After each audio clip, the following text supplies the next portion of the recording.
Sir Glenn Timmermans. I'm going to introduce him, and then Glenn will do us a favor to introduce the other guests.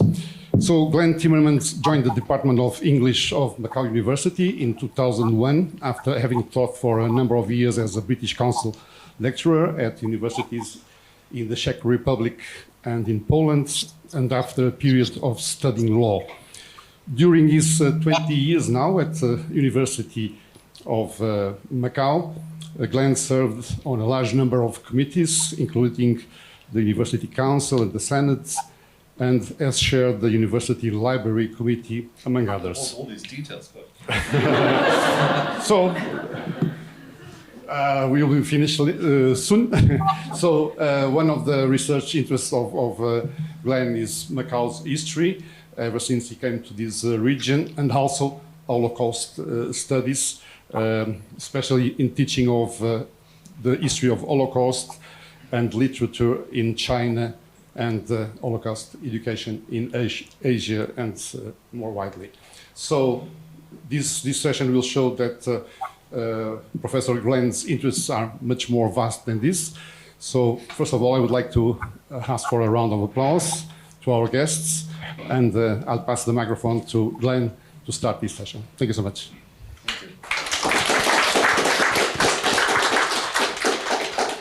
Thank you, Ricardo. Sorry, I have a loud voice. I mustn't too close to my mouth. Thank you very much. Today we're going to discuss, as Ricardo said, 1922 and the reinvention of literature. But first, let me introduce our two other speakers. One of whom I'm sure many of you know is Matthew Gibson, who's been at the university slightly less, one as long as I have, 2010? Half the time. Half the time. You 20 years, I think. 10, okay. If my mathematics is correct. And Matthew is distinguished in many areas, one of which is Gothic literature, but also particularly actually in the area we're going to discuss today, which is modernism. He's a leading scholar, particularly in the works of W.B. Yeats, who might not always be considered a key modernist figure, but certainly a very important figure in modern literature, if not, I mean, I think Yeats is the greatest poet of the 20th century, but not Eliot, but that's by the by. And then online, if we can see her, is Professor Anne-Pascale Bruneau, who is from the Nanterre University in Paris. Is Anne-Pascale online? Yes. Can we see her? There you are. Can you see me, Anne-Pascale? Bonjour, bonjour. I can. Good. Hi. And I've asked Anne-Pascale to join us. She's at Paris 7, University of Paris 7, Nanterre, where she's been, I don't know, I'm not going to say how many years, but she's been there probably same as I've been in Macau. And the reason I've already wanted Anne-Pascale to join us, because she is a key authority on the art of the period. The fine arts, painting of not, I mean, at one stage, I think her main interest was the Bloomsbury group, but that's just one small area of a much larger artistic movement at the period. And so I think it's important, those of you who know me from classroom know I'm a bit of a history obsessive, and I don't think literature exists out of context. And so I would like Anne-Pascale to provide some additional cultural background, certainly in terms of the art of the period. So that's by way of introduction to the people. Now, introduction to the session. The previous session on Daniel Defoe was 300 years since the publication of the diary of Journal of a Plague here. This year is 100 years since the publication of Ulysses on the 2nd of February, 1922. James Joyce was a bit superstitious about his birthday, and he always liked his books to be published on his birthday. So the 2nd of February, 1922 was Joyce's 40th birthday, which is when the book was published. And The Wasteland was published in October 1922. And interestingly, one of the major figures, a major influence on modernism, who died in 1922 is Proust, the great French writer, who had a profound influence on modern literature as well. He died in 1922. So some great novels, some great works of literature, and the death of a major figure as well. One of the things I want to say before we start is neither Ulysses nor The Wasteland were published initially in book form. The book form, this chunky book, this is a recent edition, but the book of Ulysses was published in 1922. But most of it had been published previously in a magazine called the Little Review, which was an American magazine, and in Britain, in The Egoist, another magazine, it was published in chapter by chapter. There are 18 chapters in the book, and it's partly because today we underestimate, or we don't think of the influence of little literary magazines. Today, there aren't many literary magazines of much impact, but in this period, the importance of the literary magazine was great, and people often discovered writers through magazines before they were finally published in book form. And the same applied to The Wasteland, which was published in the New Criterion, I think, in October 1922. So it was published as a whole poem, but then only later came out from a publishing company as a separate work. It was previously published as a chapter in a magazine. But what I want to speak a little bit about the publication of Ulysses is because it had been published in magazines before it was finally published. By the time it was published, it could not be published in England because people already knew the book was extremely controversial, partly because it contained some rude words, mostly. And Ulysses is remarkable because it does contain words which at the time were not acceptable, words which today are probably not particularly significant, but it does have the F word and the C word, which I suppose the C word is still quite shocking. And interestingly, it has a scene very early on where the main character, Little Bloom, goes to the toilet. And he describes what happens when he's sitting on the toilet. That's probably a first in literature. And then the publication of the American installments in the Little Review came to a halt after a chapter called Nausicaa was published, in which again the main character masturbates on the beach, and that was clearly too much for the public. And so when the book was finally published, it could not be published in England, it could not be published in America. It was actually first published in Paris by a bookshop called Shakespeare and Company, and then people in England and the United States tried to smuggle copies in, and became. If a friend was going to Paris, you'd say, please bring me a copy of Ulysses. It was sort of contraband. And certainly in the United States and in Britain, copies were seized and burnt. So by the time the book was finally, in 1933, I think, it was finally allowed to be published in the US, and I think even much later in Britain. But from a purely censorship point of view, the book was controversial. That's not even discussing why the book is interesting, purely from a literary point of view. So in order to provide some background, I think everybody knows, but I think we can maybe sometimes overemphasize this, is that clearly the First World War was a major event in the beginning of the 20th century, which changed everything. Though modernism as an idea has its roots already before the First World War. The First World War, I think, is something which moves things along more rapidly. But when we look at the art and that, we'll see certainly in fine art, major changes were happening already before the First World War. So I want to ask Anne-Pascale to say something about art, and then we'll move over to Matthew. Anne-Pascale.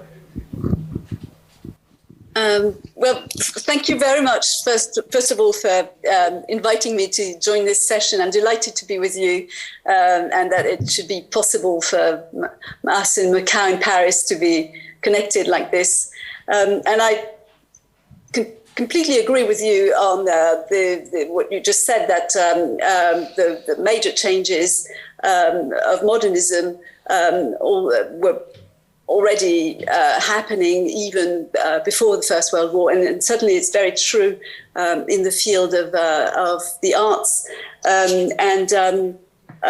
Should I start by showing some of the artwork that was shown then? Yeah, please. That existed? Yeah. Okay. So are you? I'm going to try and share my screen. Good. Yeah, all working. Is this working? Yeah. Yes. Yes. Okay. So I've actually prepared, a presentation to allow everyone to be quite clear about the major changes that took place in the arts at the time, and that offers a contextualization to the appearance of the Modernism masterpieces of 1922. Can you go full screen? Sorry? Can you go full screen? Can you press? I'll do that now. I'll try.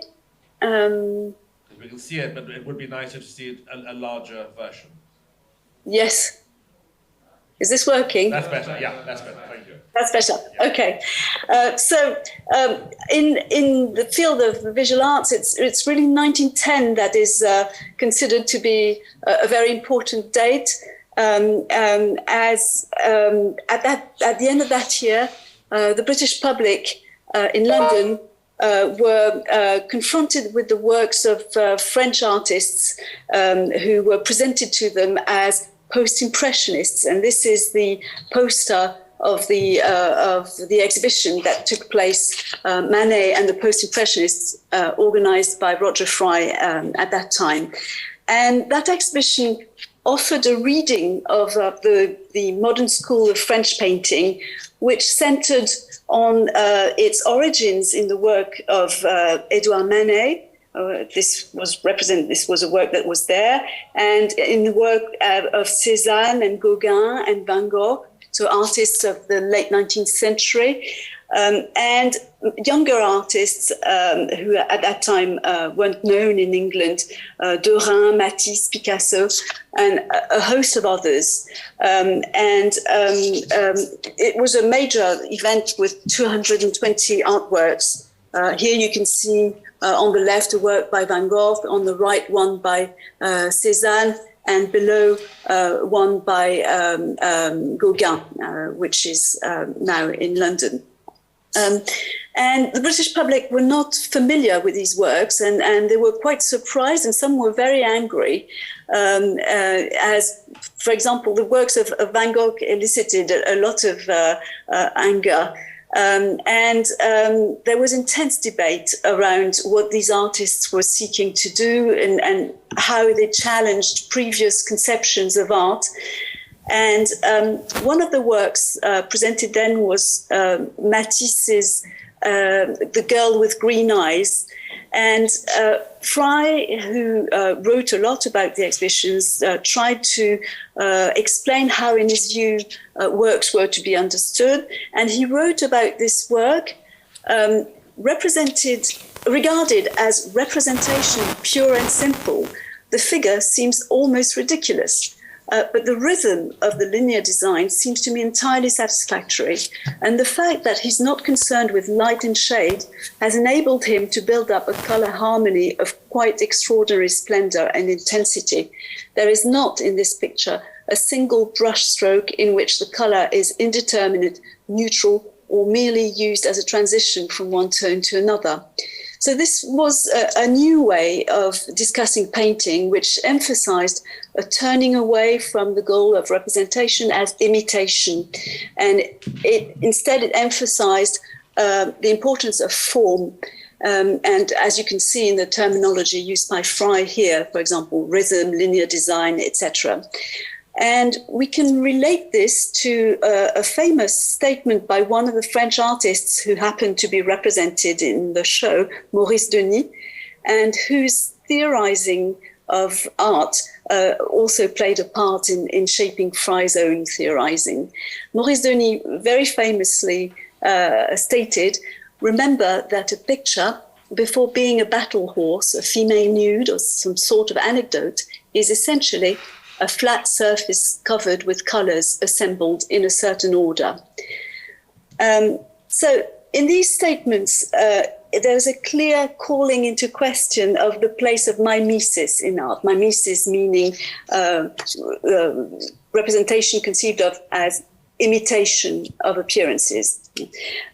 For a long time, this was a central principle of the Western tradition, mimesis, and it had led to a practice centering more and more on an almost photographic approach to representation.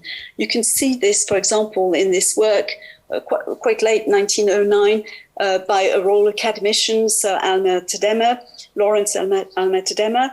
And this type of work was very much valued by the Royal Academy and by the public at large. In such works, in such an approach, the medium, that is paint on canvas, is rendered transparent. We simply forget about it. What we see is a scene with certain textures that seem convincing, convincingly imitated, the texture of wet flesh, the texture of marble, and the space is convincing as well. But we don't notice the texture of paint on canvas. We don't notice the brushstrokes evidencing the artist's gestures.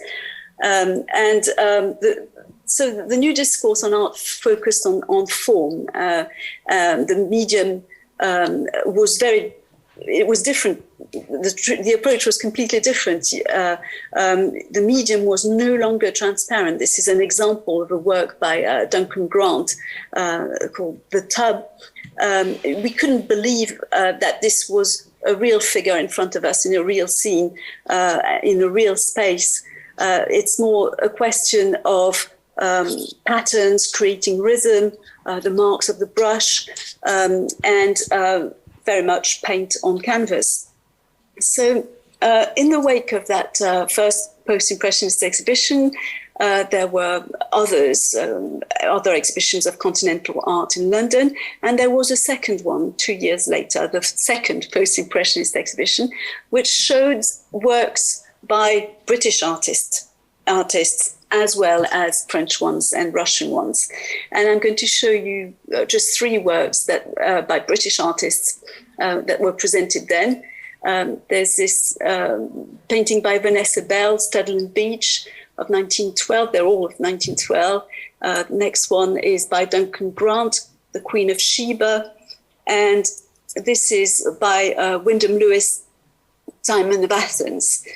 And they're quite different. And you can see a variety of ways in which the artists refused to pretend that they were interested in producing an imitation of objects, of figures, of space as we experience it and expect to see them represented. And there were also recent works by the French avant-garde and showing that they were taking radically new routes. This was a Matisse interior with aubergines, which was presented in the exhibition. And even more radical were the Cubist works of Georges Braque and Pablo Picasso. And the second one, Picasso's landscape with posters, was also in the exhibition. Thanks, Em. So let's pause there. And then let's try and talk about the literature, then come back to the art, if you don't mind. So keep that there. Exactly.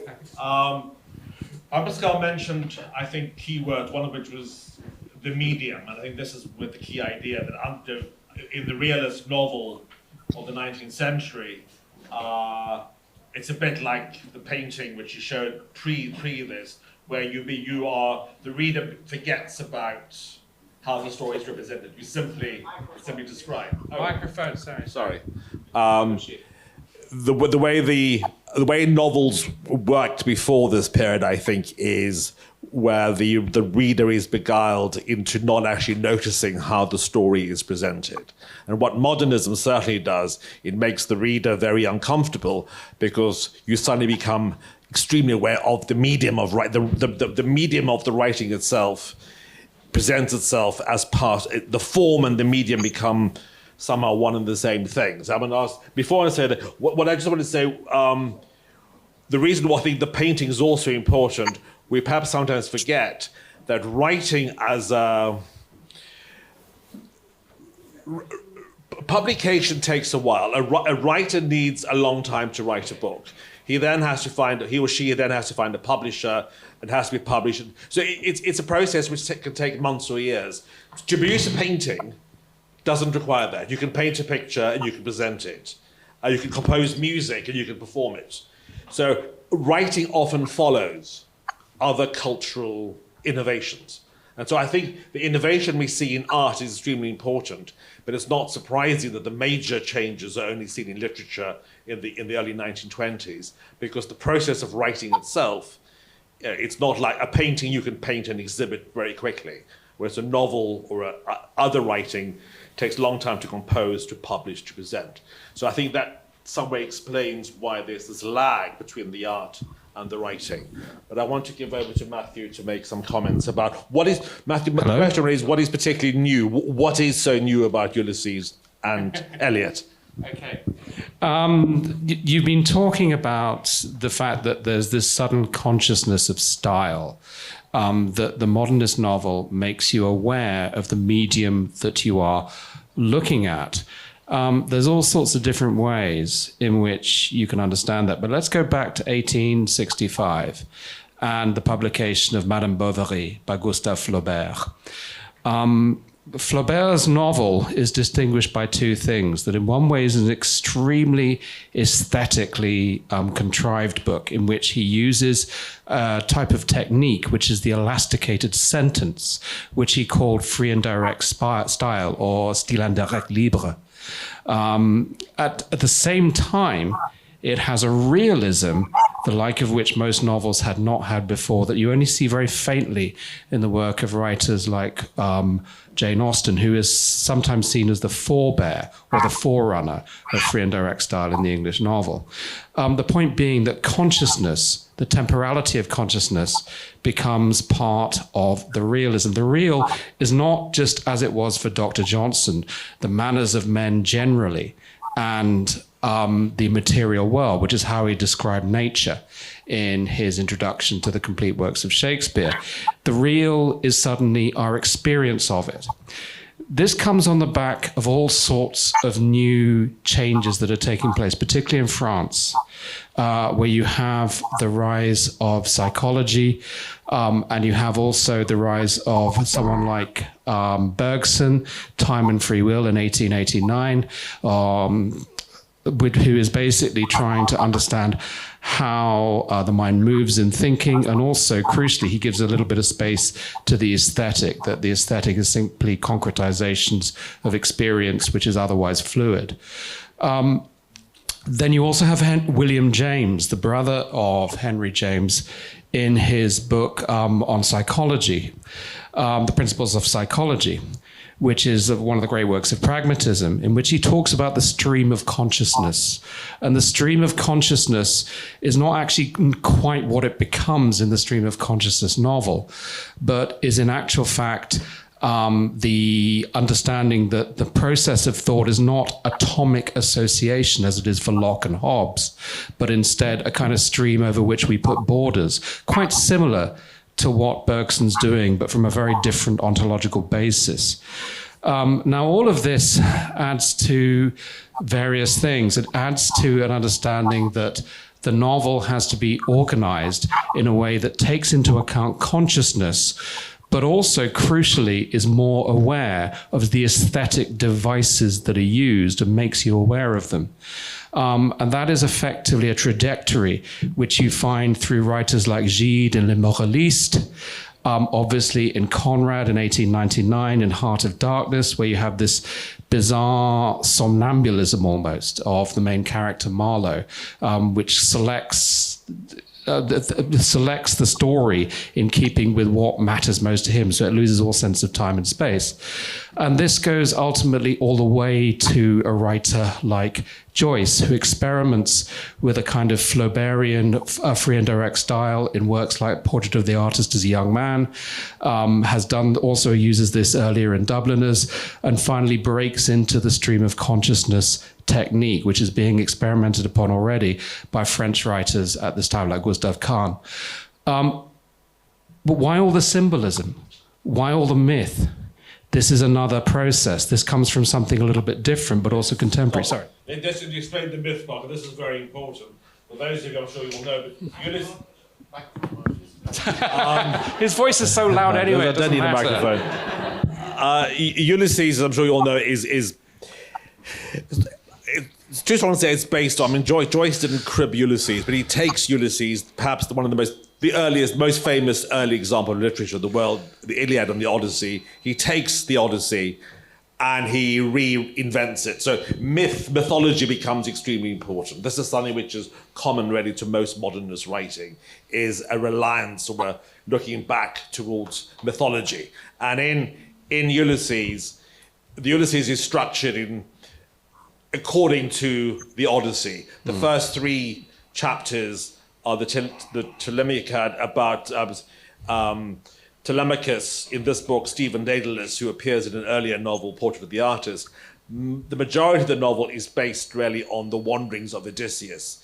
But in Ulysses, it happens one day in the city of Dublin. The story of the Iliad takes place, of the Odyssey, takes place over 10 years at the end of the Trojan War as Odysseus moves back towards home to Ithaca. In what Joyce does, he takes the same idea, he sets it in Dublin, in Ireland, on a single day, the 16th of June, 1904, and he goes through the entire Odyssey, as it were. And the last chapter is based on Penelope, he's the wife, and the last chapter is 50 pages long, and it's one sentence. And this is perhaps the most extreme example of that. Stream of consciousness gone mad, actually. Yeah. Carry on. If we're talking about myth, this can only also, there's 2 ways of looking at it. On the stylistic level, the use of mythology, the use of different mythological figures, whether that be the Hebraic or the Hellenic, and those are 2 forms that Joyce kept very much apart and came to fruition ultimately in Finnegan's wake, as for reasons I'll explain a bit later.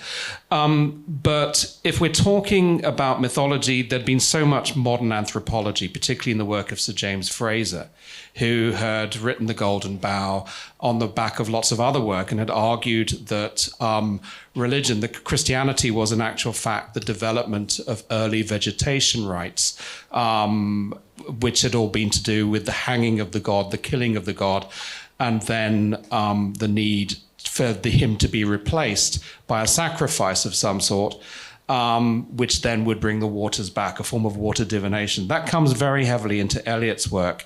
It doesn't come so much into Joyce, but Joyce is very much infused by 2 things. First of all, the Odyssey, very obviously, and secondly, the ideas of Giambattista Vico, 1728 philosopher, quasi-theologian, who argued that history was a cycle of 3 phases that continually repeats itself.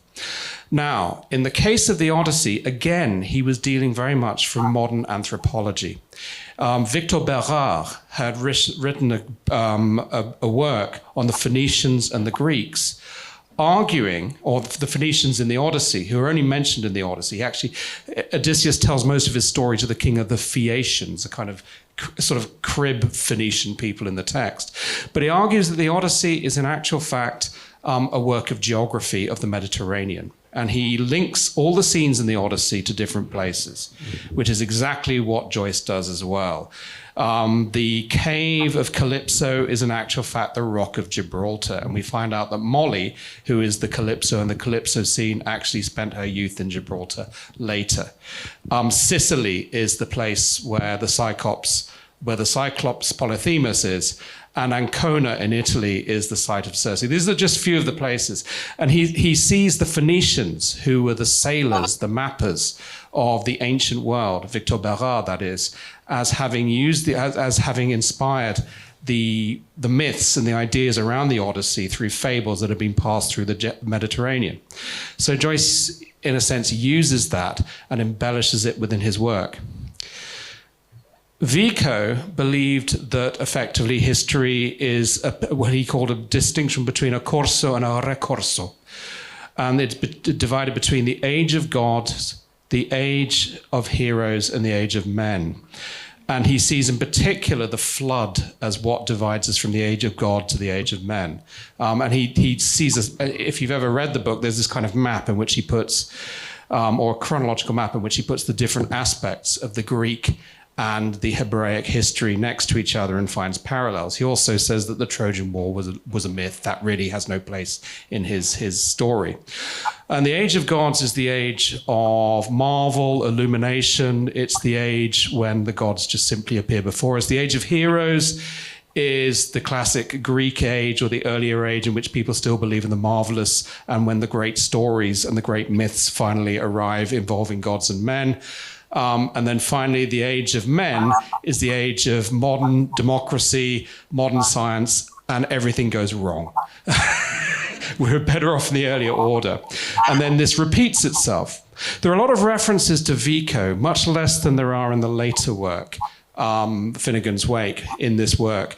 But it does give the idea, we see this very much in the Lotus Eater scene, which is chapter 5, that when we see the lotus, and the lotus actually represents something that is in many forms one over the other, the whole point that is being made is that here the mythology is being used to show that the tawdry, the everyday things that are based in the consciousness of people that often don't seem to make sense can also be seen as the repetition of a myth that repeats itself as a cycle again and again and again, just as the Corso of Vico can do as well. Liberally interpreted by Joyce as well, but then there's an awful lot of other things, particularly to do with Vico's theory of language, which he explores in the 3rd chapter as well. Okay, I'll go on a little bit later. Anne-Pascale, do you want to add anything at this point? Do you want to add anything? Hi, sorry. I was put in mind with what Matthew just said. I started to think about a painting by Nevinson, which I'm going to try and show, if I can. So while Matthew is speaking, I came with the thought. I just want to ask you, the painters you're looking at, their interest in sort of primitivist art, does that have any link also to an interest in mythology? That looking at primitive art? Not very much. When you look at the work of Duncan Grant, for example, he sometimes there's this work which I showed earlier on, the Queen of Sheba. Hang on, I'm going to try and get back to the work. So that's, but he wasn't necessarily very interested in the subject, I think. He was a very fanciful artist and took subjects from the idea of the Queen of Sheba or from Shakespeare. But you really, I think the subject matter wasn't very present as a prime motive for creation.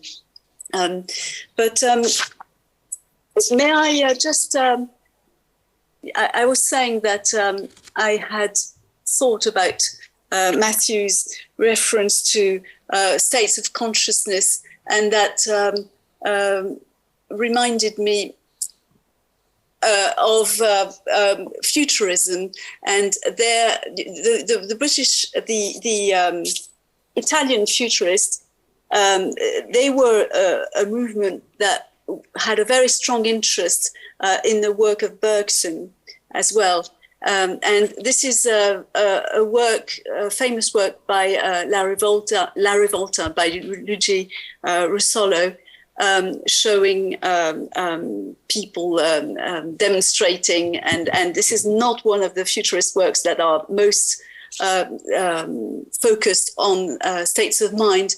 But what Nevinson does, Nevinson was a British artist. He's the only one who ever said that he was an English futurist. At that time, he wanted some kind of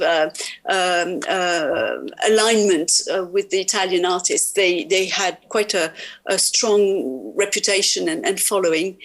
And in The Arrival, you can see a transatlantic ship seen from various angles, as if we stood below it and on the pier, and as if we could see its deck.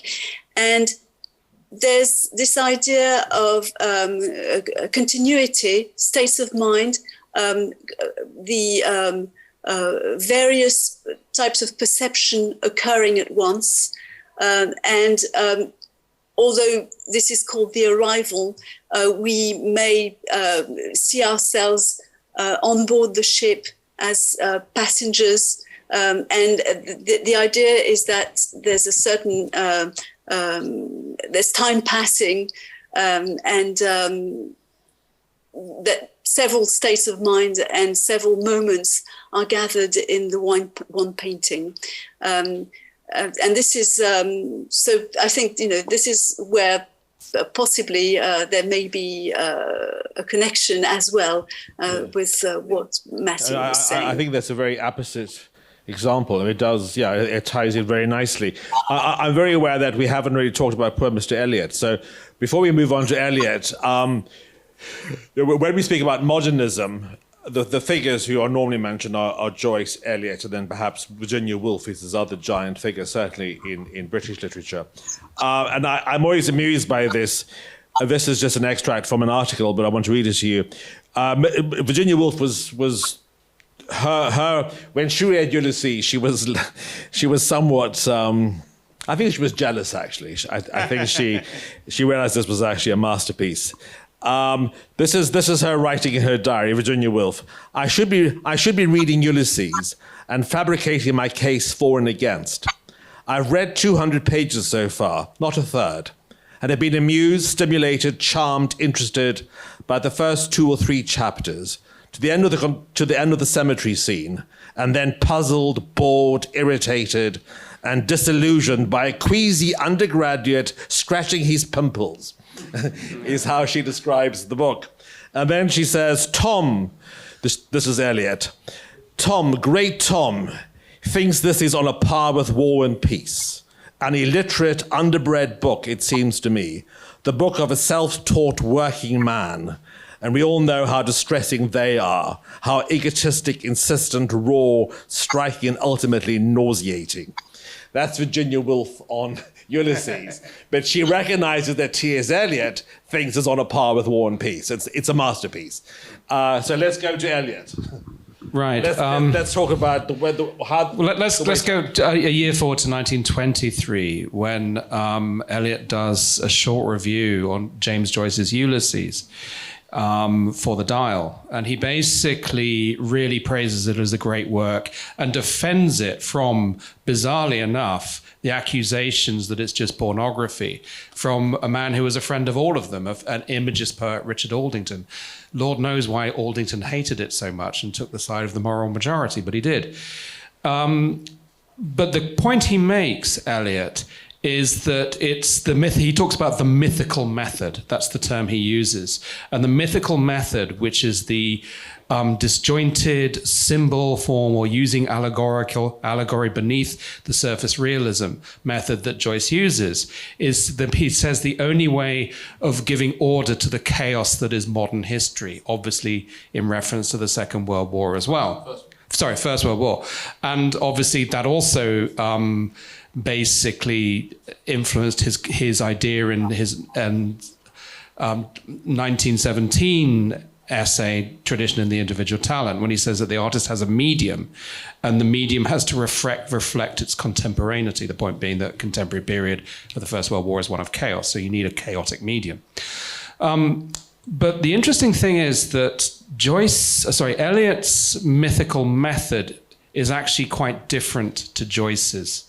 Joyce uses a narrative, a submerged narrative with its attendant anthropological discoveries from people like Victor Bérard in order to give an organization to his text and to show you that Dublin on the 16th of June 1904 can be the same as the whole of the Mediterranean and the experiences of Ulysses. What Eliot does is much more in keeping with this kind of, I suppose, narrative of decline. He goes to Fraser's The Golden Bough, but in particular to Jessie Weston's From Ritual to Romance, and basically constantly uses juxtaposition between the literature of the past, the presentations of love and emotions, and art in the past to show something that he called the opposite of the dissociation of sensibility, which was a term that he used when looking at the poetry of John Donne. The idea that modern man has become vulgar and neurotic because he has dissociated his intellect from his emotions, which has been pushed on by the period of commercial art and late capitalism, whatever. And so the way in which he uses myth is very, very different. He talks about withered stumps of time is how he refers to the portrait of the myth of Philomel and Tereus, which is all about the rape of a woman who then had her tongue cut out by the king who raped her so that she couldn't tell the truth about what had happened. And he talks about, at the very beginning, Son of Man, thou cannot know, for thou knowest only a heap of broken images.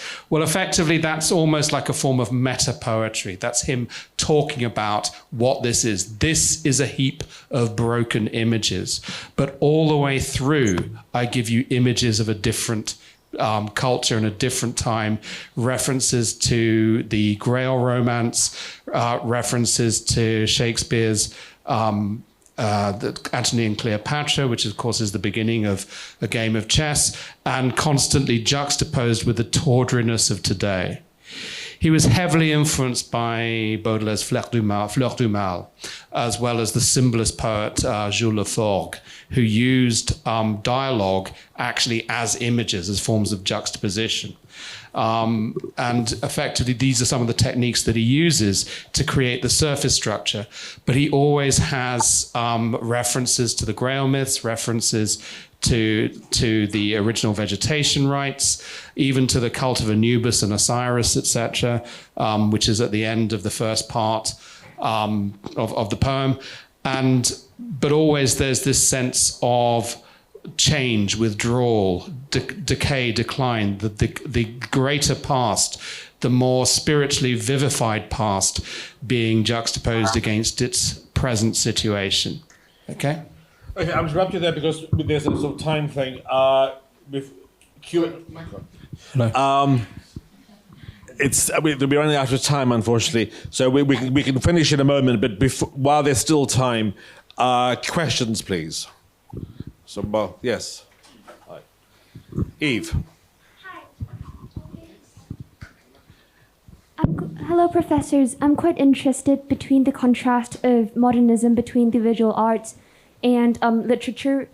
In visual arts, from what I've heard, the key concept is about textures and something like that, and break away from realism, while in literature, it's about like stream of consciousness, mythologies, whatsoever. I would like to know, why is it that the two things are, they are evolving together? Why is it that the key concepts are so different? And furthermore, I would like to know whether or not there are similar concepts between the two sides. Thank you. Between the two? Between visual arts and literature. Anne-Pascale, or do you want to? Well, I'll try to answer that. I lay stress on an emphasis on the medium in the same way as in literature you have an emphasis on language, which is, as was said earlier, was no longer treated as transparent. So I think in that way, the visual arts and literature were on similar tracks. The other thing, I'm sorry, what was the second part of the question? The second part of the question. Second part of the question. If I can remember my question correctly, I think I asked, what are the similar concepts between both literature and modern arts that makes it modernism as a whole? I think it's an awareness of the medium. It's taking you out of your comfort zone. Yeah. Can I answer that? The modernism of Joyce and the modernism of Pound and Eliot, actually, obviously, one group of poets, the other is obviously a novelist. They have a lot in common in that they, as we said, they're very interested in the medium. They're very interested in showing fractured forms of consciousness, if you like. But there are other areas where they're very, very different. Certainly, one must never, ever forget that Joyce was deeply saturated in the ideas of Thomas Aquinas, and in particular, the ideas of his philology, which is obviously the basis, but he brings in the idea of philology, the three stages of approaching an object and having an aesthetic experience, both in Stephen Hero and in A Portrait of the Artist as a Young Man, which is in a sense an attempt to try and create a regularity upon something and then impose, not just impose an aesthetic feeling upon it, but actually to break into seeing the essence that is within the accidents, which is an Aquinan Aristotelian idea. But if you're looking at the poets like Pound and Eliot, Pound in particular, they're absolutely saturated in the art of the time. Pound, basically, imagism is a reaction to the work of people like Binion and also to the work of his friend Gaudia Băsescu. And the crucial thing about, say, someone like Băsescu, we're talking about, again, Joyce wants to Hellenize Ireland. But the vorticists want to get as far away from Greek culture as they can. They're interested in the primitivism that they see in early African art. They're interested in the sheer planes working, and also the crucial concept of there being a rhythm. And in the actual Imagist poets, by describing things very concretely but choosing particular words, are trying to create this same sense of there being, if you like, a sudden aesthetic emotion originally, which is later turned into the concept of a vortex, a kind of node or knot of energy that you experience, which Gaudia Băsescu, the sculptor, is trying to actually recreate in his artwork, etc. And the ironic thing, we're talking about futurist art, I've been talking about the vorticist art, is that if you look at futurist art and then vorticist art, you often won't see much difference. But the two groups hated each other and saw themselves as 180 degrees apart, largely because, and this comes back to the whole concept of temporality, the vorticists were trying to express a temporal experience, a rhythm, a pattern, which is time experienced differently to normal, but still time. Whereas Pound and Gaudia Băsescu saw the work of Marinetti and Mayakovsky and others. I'm saying Mayakovsky, I'm meaning the Russian futurist arts, whose names will come to artists who will come to me, as a form of impressionism. They saw it as a form of spatialization that didn't actually have any concept of energy, and therefore they didn't see it as radical.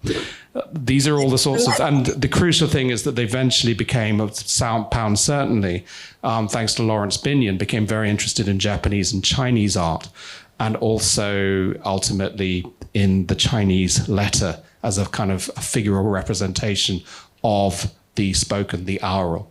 Sorry. We only have 3 minutes left, so one more question. Yes, Philip.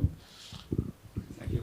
What Professor Gibson has talked about their view of the late capitalism, the loss, the dissociation of sensibility. In the same period, I believe there is another school of literature that holds a different opinion about the time. In the Soviet Union, the revolutionary literature at the time, that there is a very famous poet called Mayakovsky. He wrote a lot of poems about how to. Mayakovsky was a poet, not now, sorry, I should remember that. Yeah, how to. The time of Adam and Eve has passed, and it's time for the new human and to destroy God and something like that. What do you think of this contradiction between these two schools? Right. Like they have a passion about the future. This is where different extremes collide and then go apart. Eliot is a critic of late capitalism. Something that I haven't been talking about, but Glenn, I'm sure, knows about, is that Eliot was deeply anti-Semitic. And if you read... Joyce was philo-Semitic. Joyce was very philo-Semitic. And so there is this belief that the problems of the Second World War were created by Jewish capital, not by the different dynastic houses not responding to the needs of the people at the time and trying to maintain themselves, which is actually the sensible position. Eliot was obviously reacting to late capitalism in the same way that Baudelaire was in the experience of the city. But his answer to this was, in actual fact, to try and, it was almost a little bit like William Morris without the socialism. It's basically an attempt to try and create an aristocratic and more feudal society again, very similar to Yeats's vision of Ireland, which is not a socialist vision at all. The socialists like Mayakovsky, and obviously their attendant Russian formalists like Bakhtin and Shklovsky, wanted to use the avant-garde in a sense to shock and take people away to a different era that destroyed the bourgeoisie. But this didn't last long. Got into power. Socialist realism, which was a template that was a kind of misreading of the works of the critic Georg Lukács and also of Maxim Gorky, the writer as well, took over, and the avant-garde was banned. And so it only prospered, paradoxically, often in the provincial areas of capitalist society after this period of time. And we've been talking a little bit about that in Brazil, and the Noigandas and various other people, which Raquel knows an awful lot about. But yes, it's very true that the avant-garde continued to prosper in the areas outside the major financial centers of capitalism, but within capitalist society. Same is true of Glasgow as well. Sorry, I have to stop here. What is brilliant about this afternoon is to realize how much interest and how much people want to talk. So I think we shouldn't just wait for literary festivals to have these conversations. We should find a way to meet and talk about these things more frequently, because there's some wonderful ideas coming from the audience. And sadly, we have to finish now. So Anne-Pascale, thank you so much. I'll be in touch. Many thanks. Thank you so much. Thank you a lot. Thank you very much. Matthew, many thanks. And sorry we have to finish, but there's another session starting in 5 minutes and people need an opportunity to stretch their legs. So thank you so much.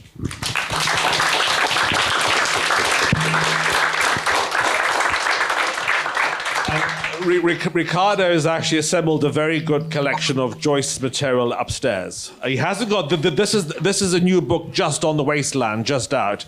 It's a study simply of the wasteland. I don't think Ricardo's got that, but I'm sure he can get it.